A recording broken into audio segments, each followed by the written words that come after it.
Welcome to Eerie Bites of History, your daily serving of strange bites of the past. Today, we're jumping into history with three mysterious stories, all happening on June 15th. Let's begin.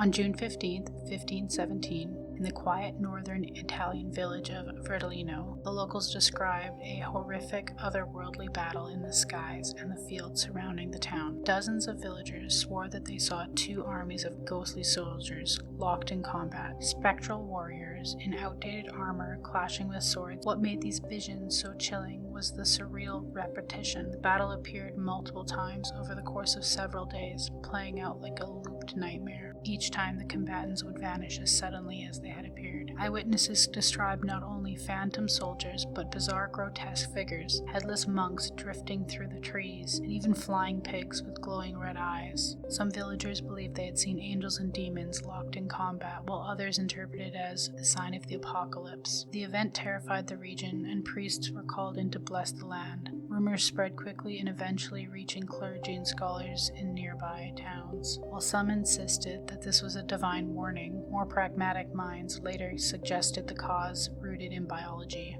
It is now believed that it was ergot poisoning, which is caused by ingesting rye bread contaminated with toxic fungus. The fungus produces chemicals similar to LSD and can induce powerful hallucinations, paranoia, and convulsions. This theory emerged centuries later, but it leaves one lingering question. Why did all the visions take the same shape? Why did so many villagers, young and old, see the same ghostly armies and the same headless creatures? On June 15, 1648, Margaret Jones, a midwife and healer in the Prutine colony of Massachusetts Bay, was hanged for witchcraft, becoming the first person executed for such charges in New England. Her death foreshadowed the wave of paranoia and injustice that would culminate decades later in the infamous Salem witch trials. Jones had lived in Charlestown, where she practiced herbal medicine and served as a midwife. According to court records, the accusations against her were vague and chillingly subjective. Witnesses claimed that Margaret possessed a malignant touch, and alleged that those she treated often became mysteriously ill or died. Others said she could foretell future events and exhibited strange behaviors, often nothing more than being stern or outspoken. All the evidence presented against her was entirely circumstantial. Governor John Winthrop, who personally documented her case, wrote that Jones had a preternatural insight and that her touch seemed to bring harm. Despite a complete lack of physical proof and without legal counsel or proper defense, Joan was swiftly condemned.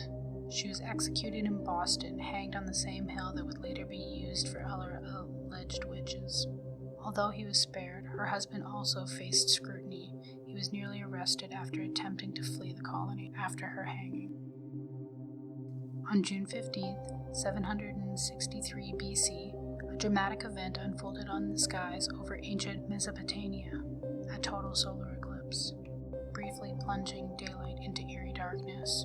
This celestial phenomenon was carefully observed and recorded by Assyrian scholars in the city of Nineveh. Though they could not fully explain the science behind it, they understood its importance. The eclipse was mentioned in the Asai Epinechron, a chronological list of official events spanning many decades. In the month of Simanu, an eclipse of the sun took place. That brief line had become one of the most important astronomical timestamps in ancient history, with modern calculations confirming that the solar eclipse was indeed visible on June 15, 763 BC. This provided a fixed point that allowed historians to chronologically date other events, including wars, successions, plagues, with newfound precision. But for Assyrians, this was not only simply an astronomical record. In their worldview, an eclipse was often seen as a divine warning, an ancient omen, especially for kings. What they may have not realized is that by documenting this one moment of cosmic alignment, they were ensuring that their legacy would echo through the millennia. Like your history snack-sized? Drop a comment with your favorite bite and subscribe. Join us daily for your eerie dose of the past.